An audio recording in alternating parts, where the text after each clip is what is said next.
Bismillahirrahmanirrahim and Assalamu alaikum. Dear brother and sister, we welcome to day 2 of our week semester 2 2020-2021 intake. I am Muhammad Lufil Hadi bin Muhammad Sabri as your moderator for this session.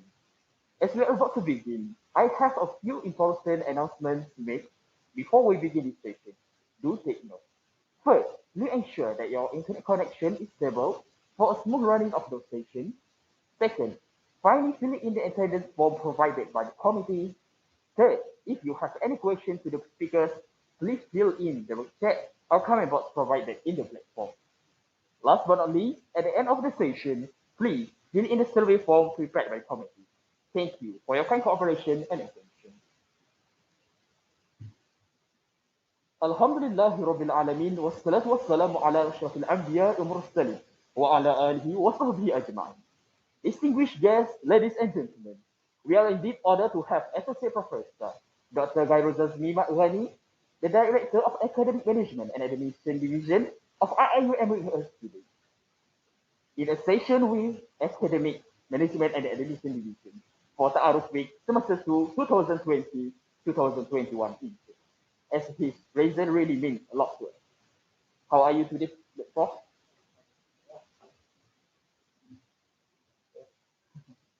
Thank you, Prof, for your time and support in attending this program.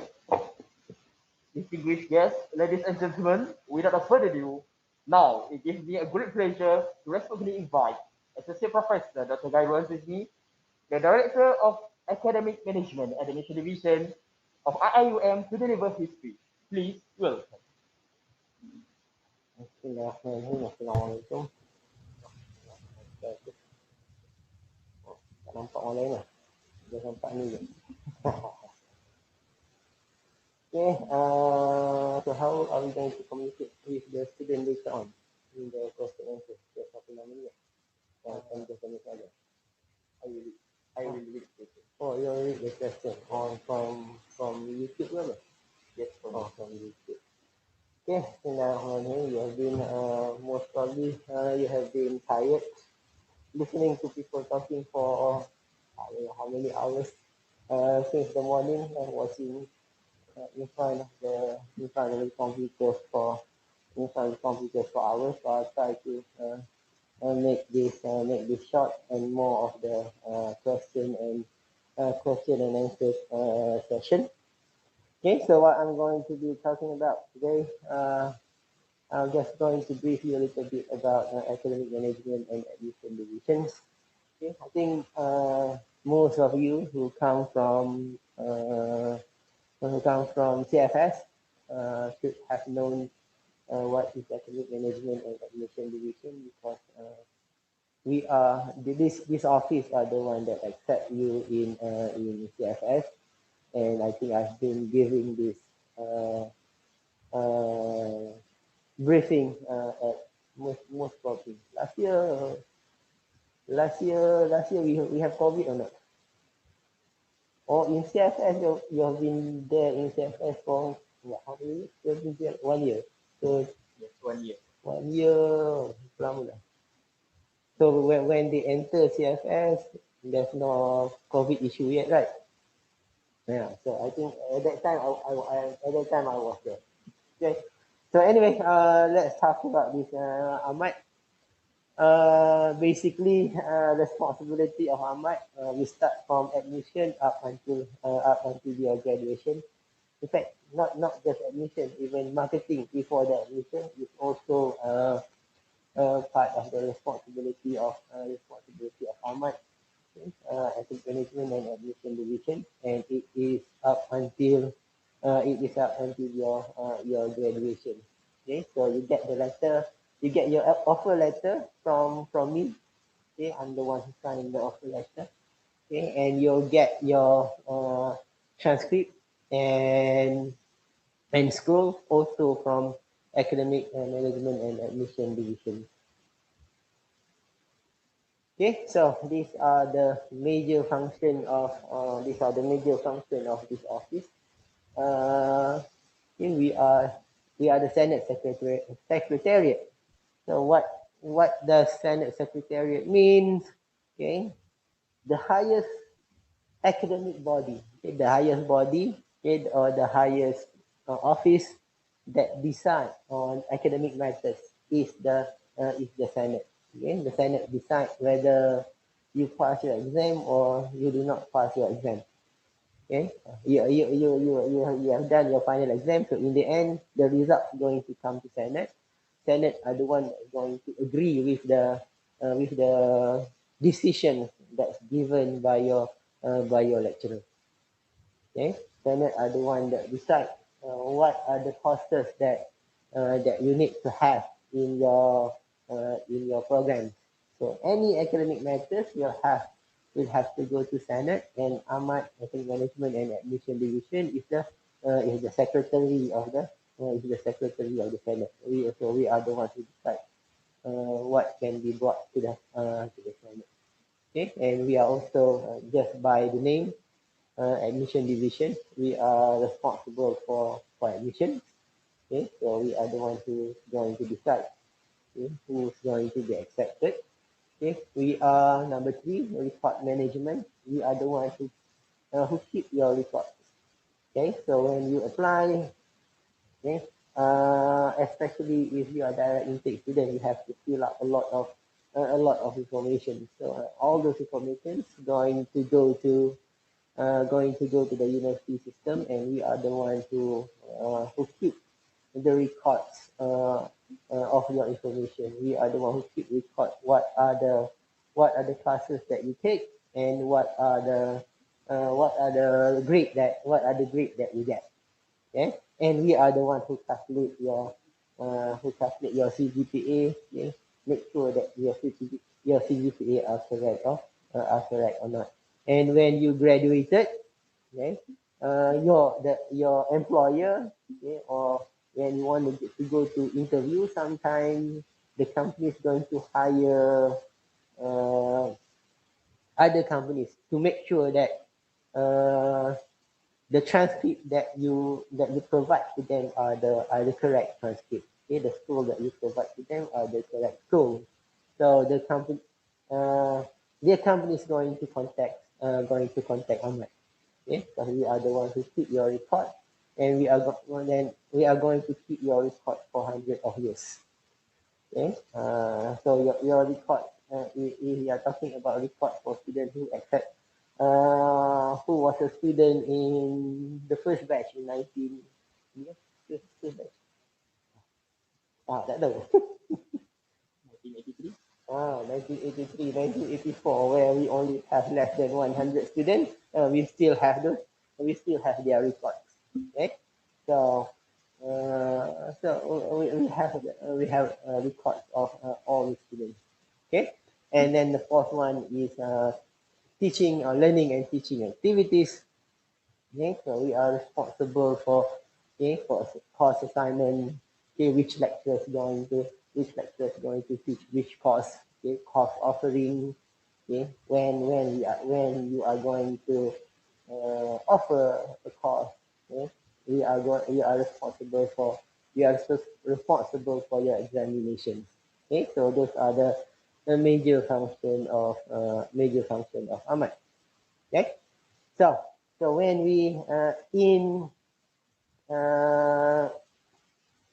doing our jobs, okay, we are bound, in a way, all undergraduate students are bound by this policy.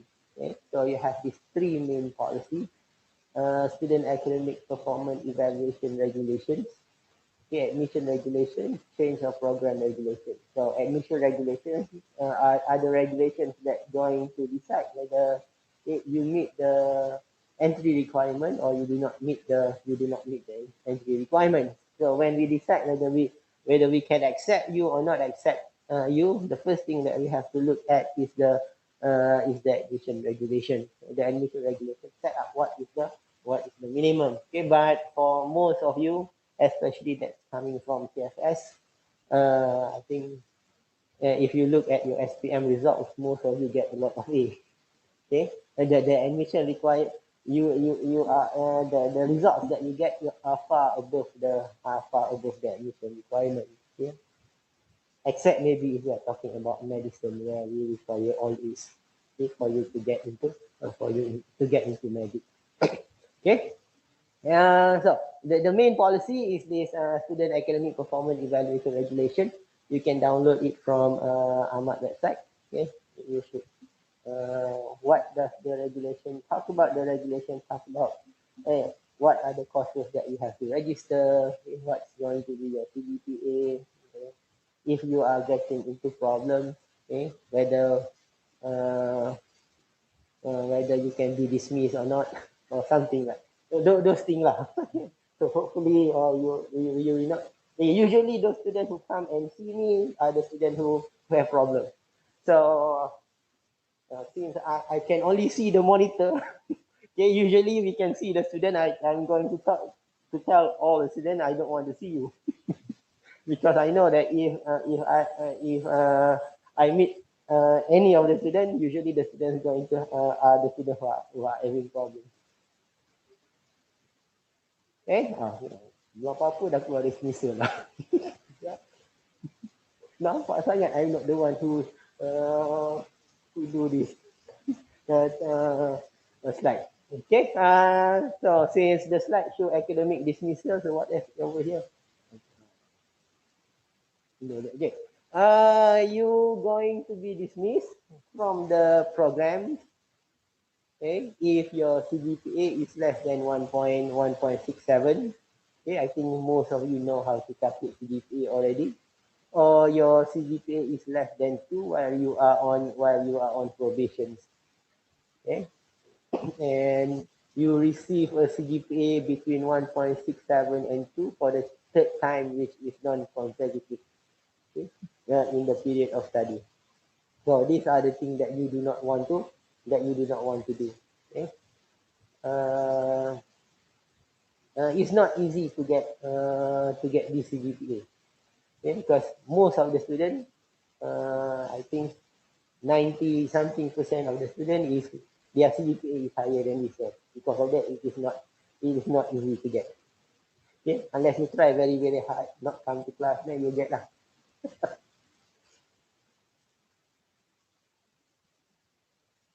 Okay, that's another academic dismissal. Some of you may not come from CFS, so you get accepted using your STPM or your diploma.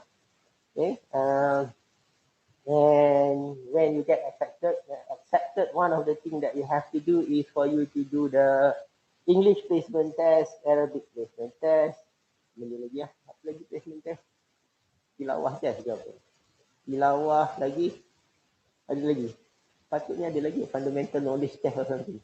Okay, and then later on you are going to have this BM test.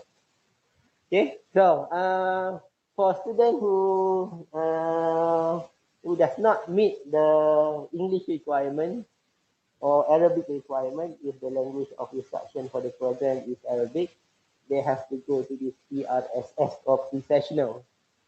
Okay, so for pre-sessional, the rules is a little bit different. So there is a maximum of 2 years to study language. If you take more than you cannot take more than 2 years.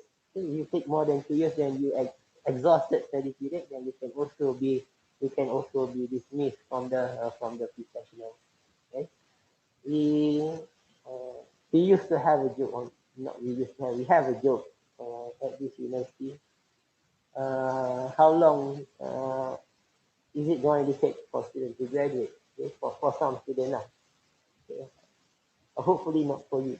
Okay, you take 2 years for pre-sessional, you take 1.5 years for bridging, you take 6 years for undergraduate degree, so 6, 7, 8, you take 9.5 years to finish your degree. So it is possible. Okay, if you do your English for 2 years, and there are cases where students take 10 years to finish their degree. So masuk 20, ada 30. And we do have those cases. Okay? They just like to be in this campus, and they want to stay in this campus for 10 years. Okay, bridging is not important anymore because we abolished bridging anymore. Okay. So maximum study period. Okay, the the number of semester that you are allowed, okay, excluding bridging, excluding pre-sessional, is 12 semester for your program. So 12 semester is 6 years. So you have 6 years for you to to complete your study. So this is the maximum. You do have students who take more than 6 years, but in order to take more than 6 years, then we have all the kuliah, the dean will have to come to Senate and appeal for on your behalf. So usually the students going to take about four and a half years to complete their studies. Okay? You can complete your study in 3 years if you take courses in the third semester. Okay? Or third semester you take courses, then you should be able to finish in 3 years. Okay? Okay? And this is some of the questions that students always ask, a change of program. Okay? Because in other university, even in the offer letter, you stated over there, if your intention is to change program, don't come. Basically, that's the idea lah. That in other university, not in this university. Okay. So in this university, we do have some provision for you to change program. So that's why there is a change of program regulations. Okay, but for you to change the program, there are certain rules that you have to follow. Okay, one is you can only apply for a change of program after at least one semester. So you have to study for one semester, and during that semester, you can try to apply for change of program. You have attempted less than 40 credit hours. Why is it 40? 40 credit hours is about 1 year of study. So usually students are going to take about 18 credit hours per semester. So 1 year going to be about 36. So why do we limit? Why is it that we don't allow students in the third year to change their program? One of the things you are talking about Malaysian education system is that, in fact, if you look at your offer letter, the offer letter clearly stated that your study is subsidized. Okay, so and the amount of subsidy is very, very big. Okay, right. In fact, if you calculate the amount that if let's say you have a brother or sister who are 1 year old, okay? Your brother or sister 1 year old, 1 month fee for kindergarten is what, 400? Okay, so 1 year fee for kindergarten is 400 times 12, 4,800. Okay, so and compared to the fee that you pay to study over here. So don't really complain lah, because the amount that you pay is peanut. Okay, but if you compare with the amount that an international student have to pay, that's the true fee. Okay, international student have to pay, I think, almost 90,000, okay, for an engineering program. And if you are Malaysian, you look at the amount of fee that you have to pay. So the difference is the subsidy by the government. So that's why, and if we are talking about subsidy, the money, where does the money come from? The money comes from the people of Malaysia. Okay, so the money comes from the people of come from people of Malaysia. The money comes from taxpayers. So Malaysians are the ones that are paying you to study. So you have to be very careful lah. Okay, because people of Malaysia are the ones who paying you to study. So you have to make sure that you use the trust from the people accordingly. Okay, so already give you money to study. It's not, and the amount is very, very very big. Yeah. And some of you may get zakat and other things. That one is much more lah. You know, where people are giving you money to study, so you have to study hard lah. Okay, so for you to change program, the regulation is based on CGPA. Okay, so if your CGPA is low, you may not be able to even apply. Okay? And if your CGPA is low, the accepting department may not even want to accept you.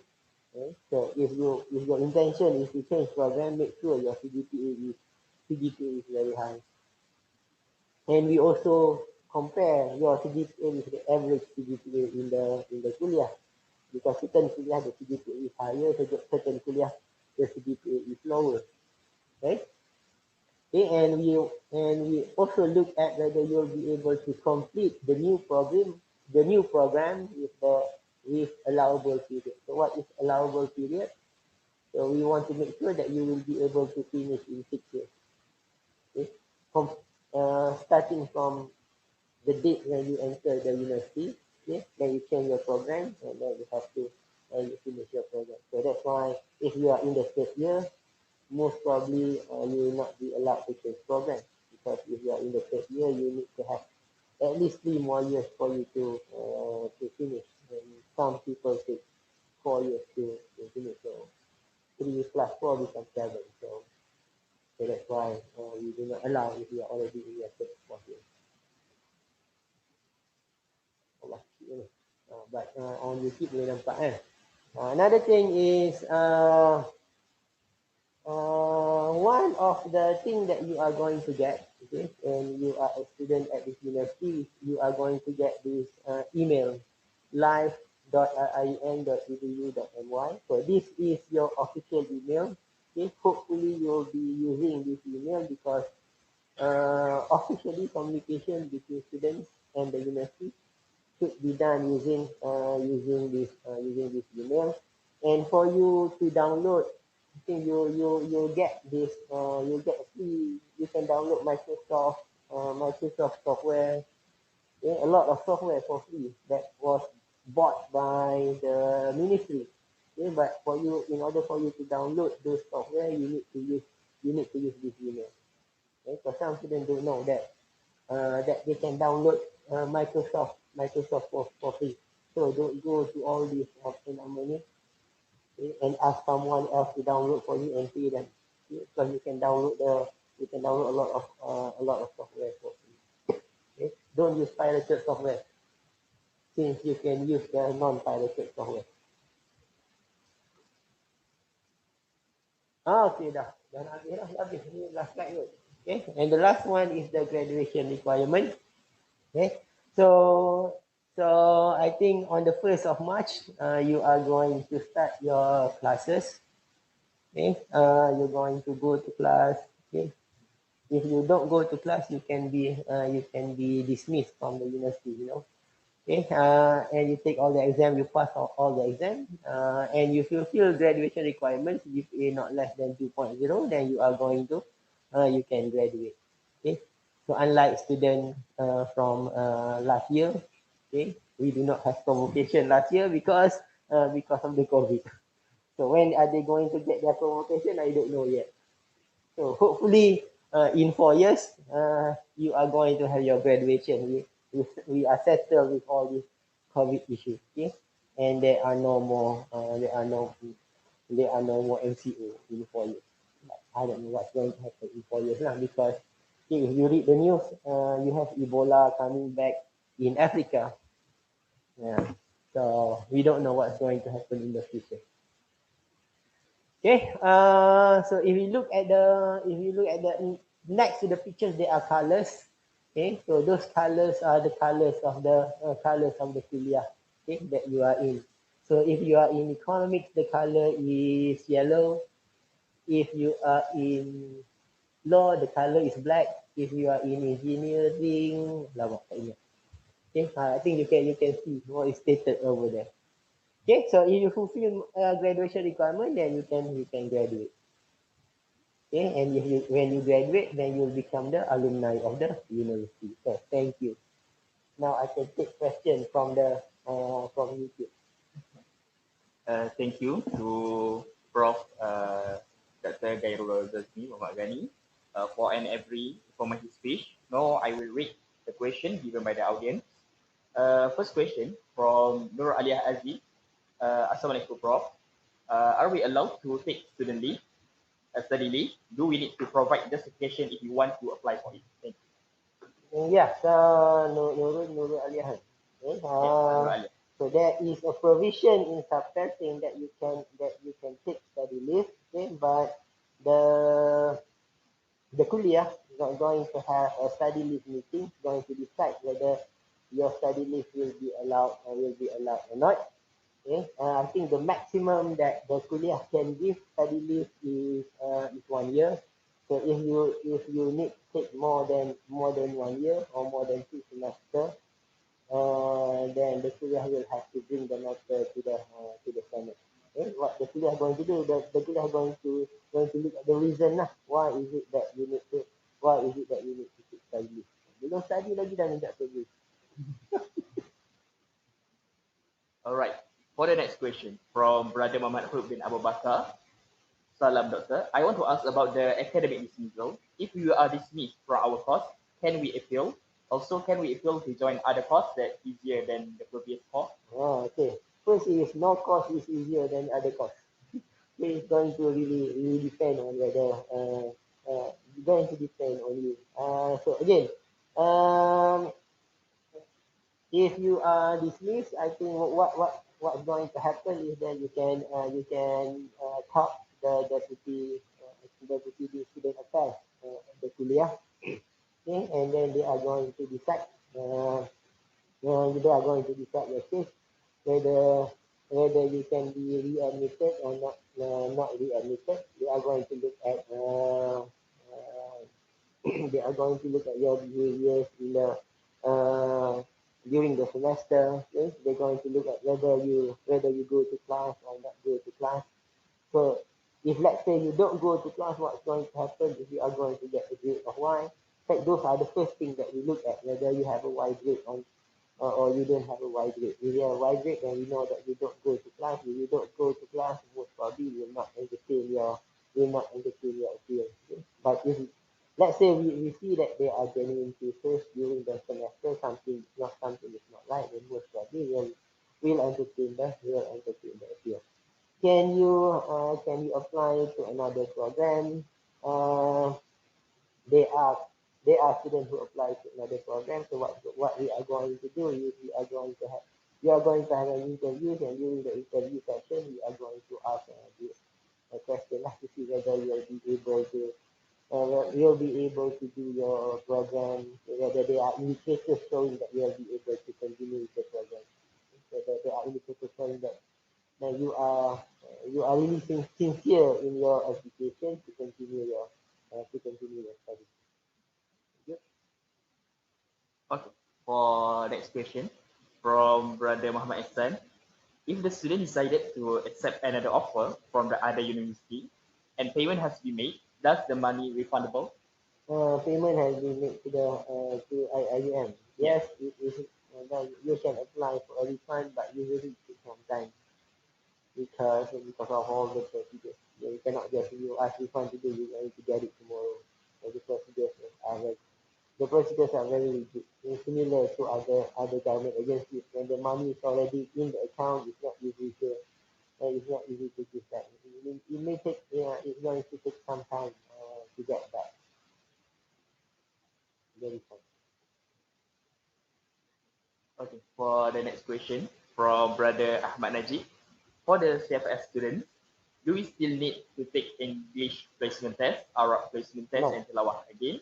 It is no. yeah, because for you to be able to enter, you have to meet the basic requirements. So you don't have to take your APT.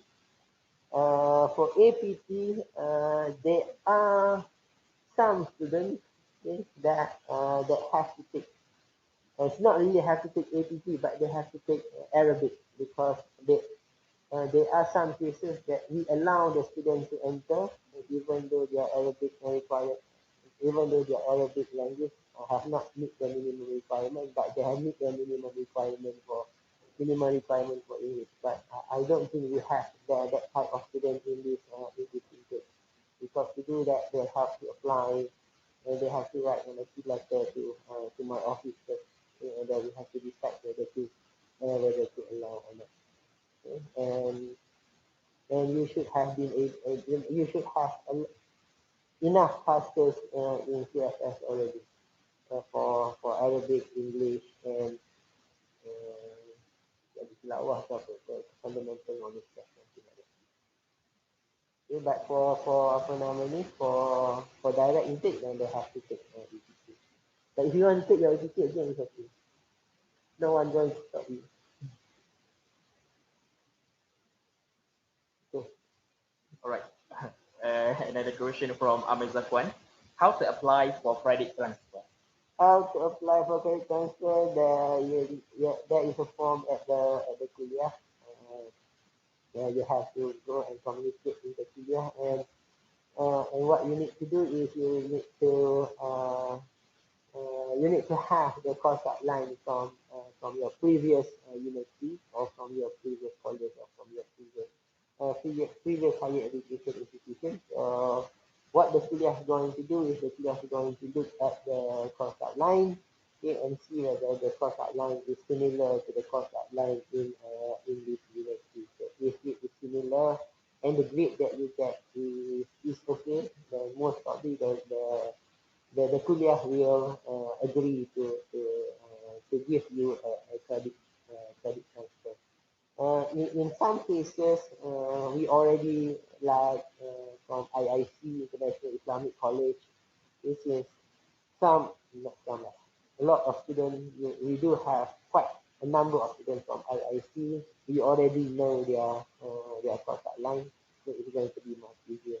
Okay, but if you are coming from a university somewhere that the kuliah has not seen, then the kuliah is going to go into detail on the course outline. Okay, but bear in mind, the university is an international Islamic university. Okay, and one of the university mission and vision is Islamization. So in most cases, in most courses, there are Islamic element in the courses. So there may be, there is a potential that the credit will not be transferred if they see that there is no Islamic element in the course. If in IIUM the similar course has a heavy dose of Islamic element. Okay? For example, let's say you talk about since I'm from economics, the principle of microeconomics. Okay? The principle of microeconomics in this university or at the kuliah, okay, you do have a few weeks where you talk about Islamic economics, whereas in other universities they may not talk about Islamic economics. So even though the course title are the same, principle of microeconomics, but the content of principle of microeconomics at IIUM is different from principle of microeconomics in Harvard. Okay? Because in Harvard, for sure, they do not have that Islamic element in the principle of microeconomics. Okay? And there are maybe some other courses similar. Okay? Where in other universities there are no Islamic elements, but in IIUM there are a heavy dose of Islamic elements. So even though you get an A in Harvard for principle of micro, when you come over here, most probably we will not accept that A in Harvard, because in Harvard they don't have Islamic economics. So, Doctor, our new students are really eager to know more about their academic admission because I still receive many questions. So, would you like to continue, Doctor? Okay. All right. So, we continue with the question from Sister Najiha. How to apply for transfer program? Is there any specific department that I can go to apply for it, and what are the requirements?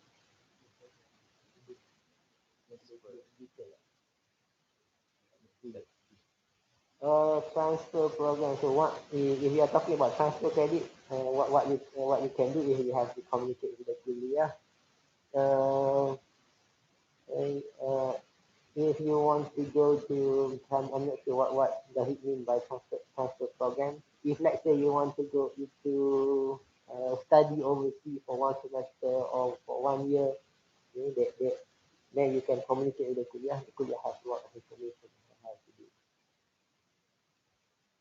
Okay, next question from Brother Aish. May I know the minimum years required to graduate? Because some of the alumni told that they graduate with 4.5 years. Which one is true? 3 or 4 years? Minimum years is going to depend on you, okay? Because in the university you have 3 semesters, semester one, semester two, and semester three. Semester three is not you are not required to take courses in semester three.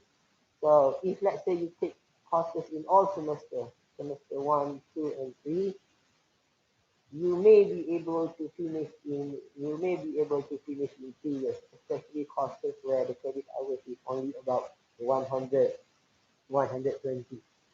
Okay, so in 120, you take 40 credit hours per year, then 3 years you can finish 120. So 40 credit hours per year, you can take, even if you don't take the third semester, you take 20, 20, 20 semester one, 20 semester two. Every semester you take 20, you'll be able to finish in 3 years. Okay, so if let's say you take 15 credit hours, the minimum per semester, then it's going to take more years for you to complete. If you keep failing, then it's going to take more years for you to complete. Okay, but one special thing, even if you complete in 3 years, the amount of fee that you have to pay are the same. When the amount of tuition fee that you have to pay are the same. Okay, because in the fee there are a lot of other things. There are fee for mahalah, there are fee for other things. Okay? So because that's how the way fee is calculated. So basically, if you finish in 3 years, then you don't have to pay mahalah fee and other concurrent fee lah. Okay. So it is possible for you to finish in 3 years. It is also possible for you to finish in 6 years. Uh, but for certain programs, the normal period is 3 years. For I think for architecture, the normal period is 3 years. So in fact, the study structure is for you to complete in 3 years. But if you are doing medic, then it is 5 years. Medic and dentistry. So it depends on the program. So I think it's the last question from Sister Aisha. Assalamualaikum warahmatullahi wabarakatuh. Salam. I want to ask, is it possible to apply for change of program now before we start our learning for degrees and Okay. So the system will only be open sometime in the middle of the semester. Okay? So you can apply, but you cannot apply now lah because the system is not open yet. Okay, before going into finishing, one of the things that you are going to get into this semester is that okay, we'll start the semester with I'm not sure what's going to happen in the semester lah, whether the semester is going to be fully online, okay, or we are going to ask them to come back or what. But most probably the whole semester is going to be online. Some of you going to have problems to study online. One is you may have problem with internet because apa nama ni, do they still have the internet with the 30 gigabyte? I'm not sure. Okay. Anyway, for you to study online, even for you to be able to be in this session. Okay? I think yesterday is about 5, 6, 7 hours in front of the computers. Today, 5, 6, 7 hours in front of the computers. Okay? If you are on prepaid, dah prepaid no. Right. huh? I'm not sure whether Stat have talked about the free internet or not.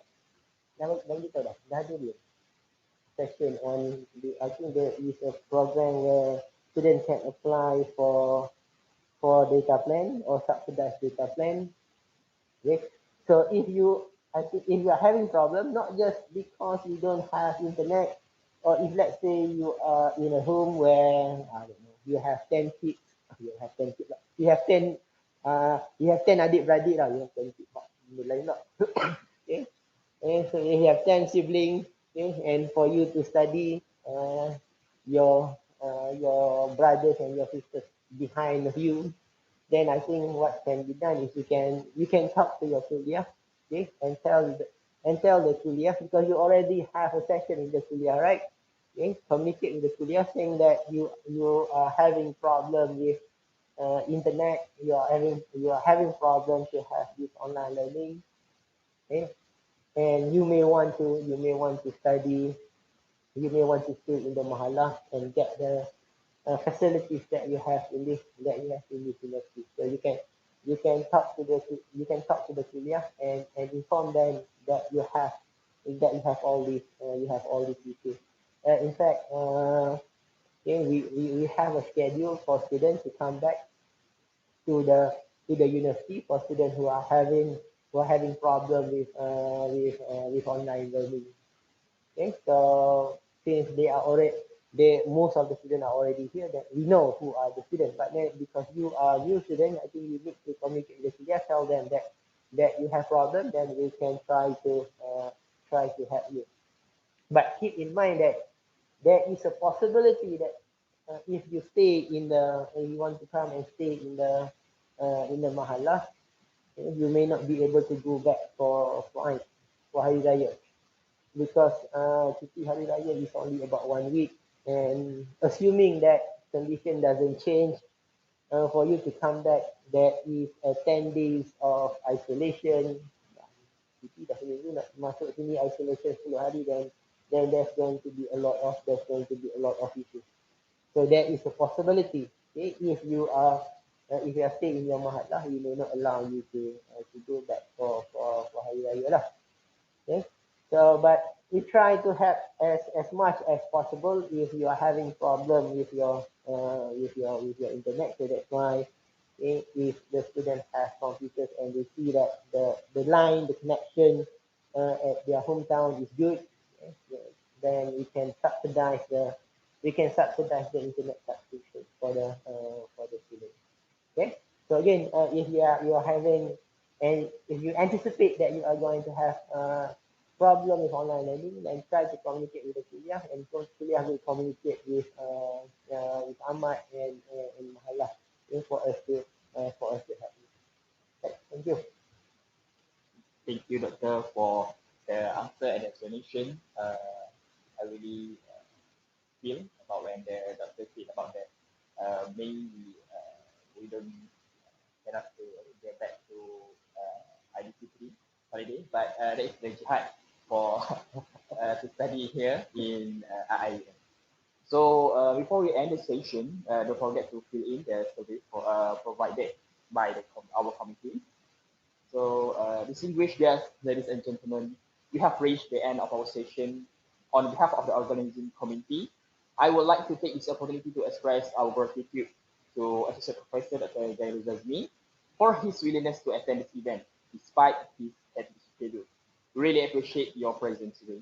We would also like to thank you everyone involved for making this event a success, and we would like to apologize for any shortcomings. We will now end our session with the recitation of Tasbih Kafarah and Surah Al-Ahzab.